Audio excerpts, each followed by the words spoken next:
Today we'll be addressing how to attempt multiple choice questions. So first, uh, difference between IPCC and intermediate exams. So first, IPCC has 50-50, that is between direct tax and indirect tax, it is 50-50. However, for intermediate, it is 60-40. That is 60 marks of direct tax and 40 marks of indirect tax.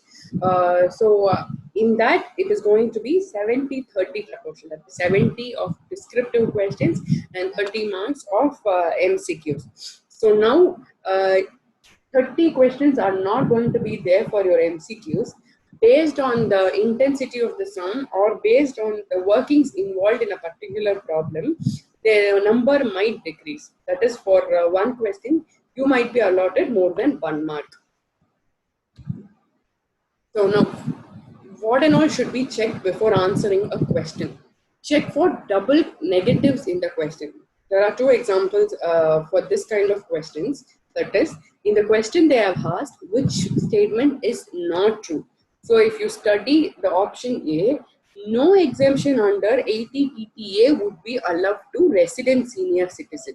So this statement is actually true, because for resident senior citizens, we have exemption under 80 TTB.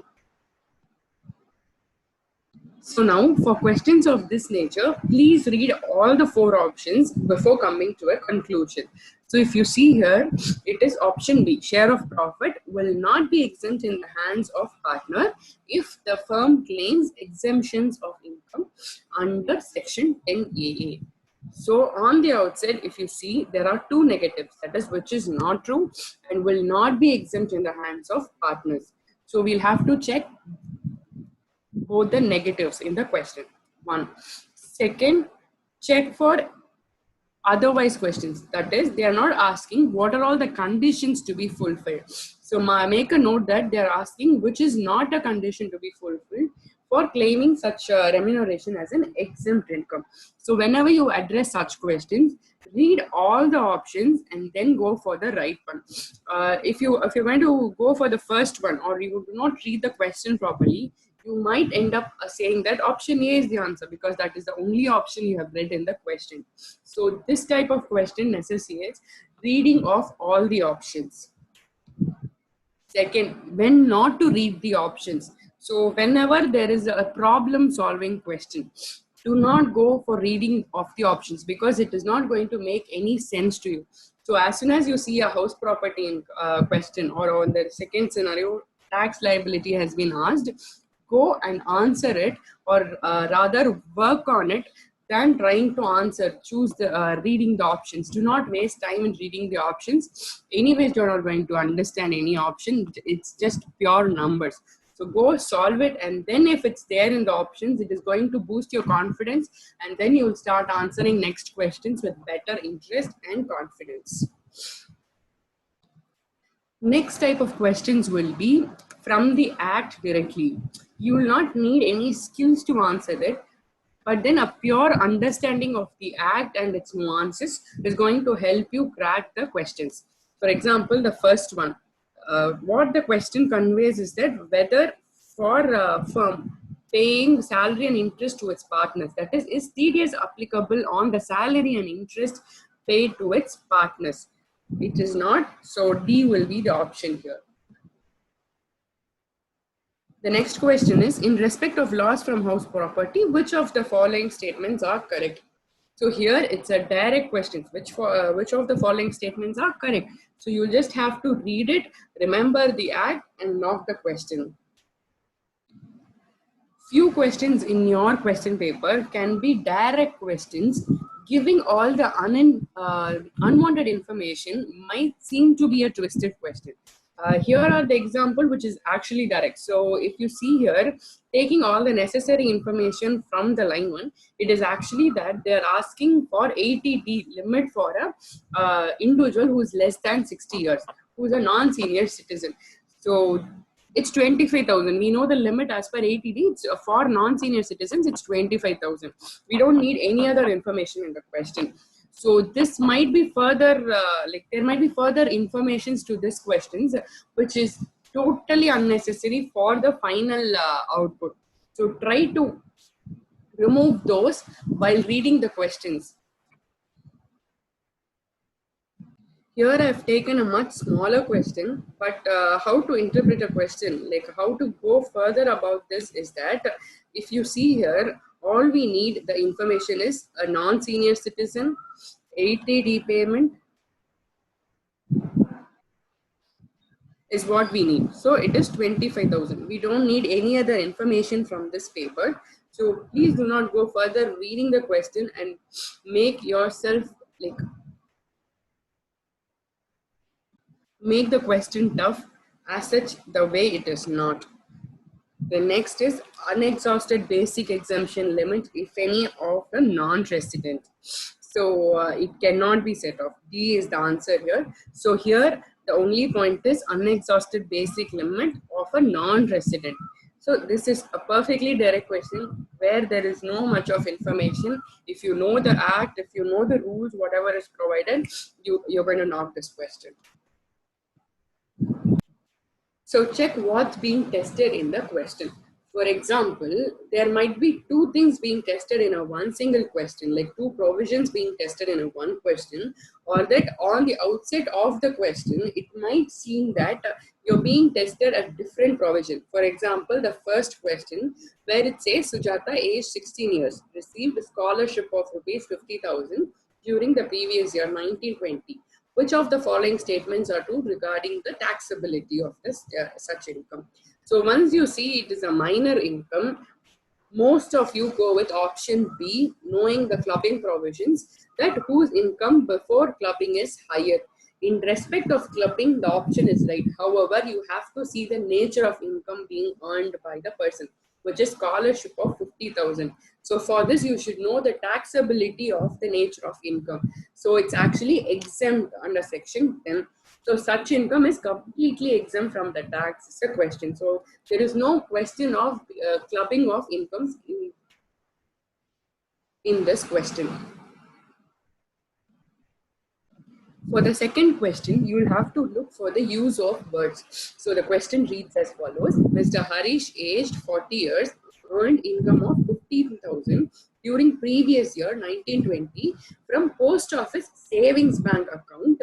What portion of such income would ultimately be included in his total income? So these are the questions where you can expect the institute with a word play. That is, they can either ask included in his gross total income or total income. So be cautious about usage of words in the question because answer differs with each word. Now, post office savings bank account. So there are two deductions available from this amount. So one is that exemption under section 10 where you get 3,500 rupees 3,500 rupees of exemption, and as per 80 TTA, being a person who is a non-senior citizen, will get an deduction under 80 TTA for any savings bank account interest of rupees 10,000.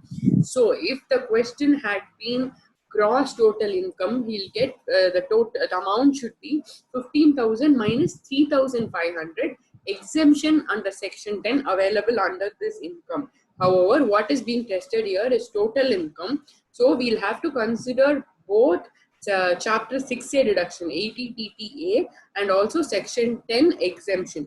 So the answer is option C, 1,500. Certain questions might be like confusing between both options. So for this question example, they're asking for deferment of advance tax. So we know that 234A is for delayed filing of return.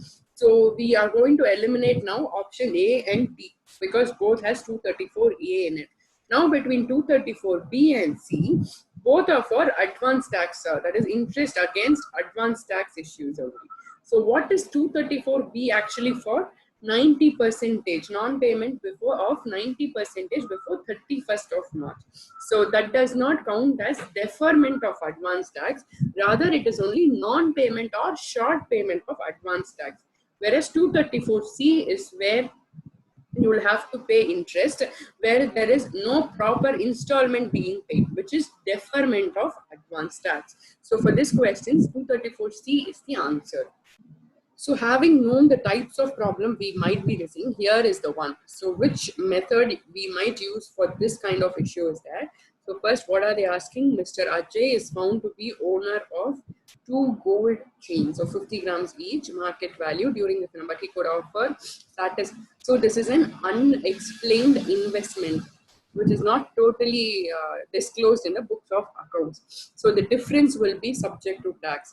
115 BBE. So only the difference of 1,45,000 and 50,000 will be amount to tax at, as per 115 BBE, it is 60% plus 25% surcharge plus 4% cess. So do the math and then check if your answer is there in one of the four options. So in general, I would say this is the place where you can actually score, because there is no going to be much efforts as such between descriptive questions and MCQs to score marks, because you're going to, if it's a sum or problem related question, we'll have to work out the answer in both the scenarios. But however, presentation might give you marks in descriptive, whereas we don't need that time for MCQs. So do a rough math and then you can come and answer this. So do not stress yourself about MCQs, and please do try scoring the entire 30 marks, because this is where you can actually score for a right answer without losing marks for your presentation or step marks or any other issues in this regard. So now my advice for the first 15 minutes of question paper would be, do not flip over MCQs first. First, try choosing the descriptive. Read the descriptive questions in the first 15 minutes of your time. Then choose what are all the answers you're going to take up and what is the one you're going to leave a choice, and then come to MCQs. Do not straight away start marking in the MCQ sheet what is given. So here, with regard to paper 4 taxation, you're going to have two answer books for DT and IDT, whereas MCQ sheet is going to be one single. So it's going to be a mix of both direct tax and indirect tax questions. So do not try answering the questions right away, because it will be tough for you to correct the answers once you have marked it in your OMR sheet. So do not do it. Once you're done with the descriptive questions, choosing your descriptive questions, once you're confident that the chosen question is right, then in the first 15 minutes, go for MCQ, read the question, and whatever answers are direct, just make sure that you know the answers and mark it somewhere. And the second, please do not mark in the question paper. It's not allowed as per institute. And the second is that wherever there is a problem question, work it out in your answer book elsewhere. And also do one thing, take last 45 minutes of your time rather than taking initial time for MCQs, and do not waste time in marking initially first. So first finish the descriptive questions, take 45 minutes of your time for MCQs, because it's 30 marks. So for 30 marks, 1.5 minutes is what you're going to allow for each mark. So which will be approx 45 minutes. Take last 1 or 2 45 minutes for this MCQ alone. Be careful in what you are marking, because losing track might end up reducing mark from your total.